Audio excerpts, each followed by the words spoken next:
আমরা ভিডিওটি লক্ষ্য করি।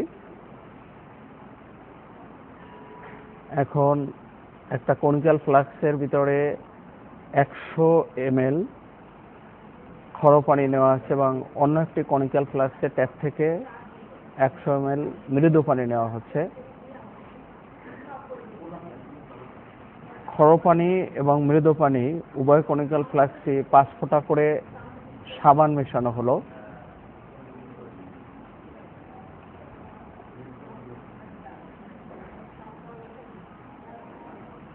এখন সাবান মিশ্রিত ফ্লাস্ক দুটি ভালোভাবে আটকিয়ে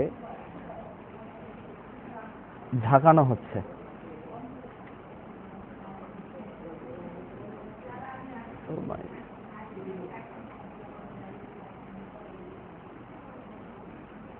আমরা দেখতে পাচ্ছি মৃদু পানির কনিক্যাল ফ্লাস্কে প্রচুর ফেনা উৎপন্ন হয়েছে, কিন্তু খর পানির ফ্লাস্কটিতে কোনো ফেনা উৎপন্ন হয়নি।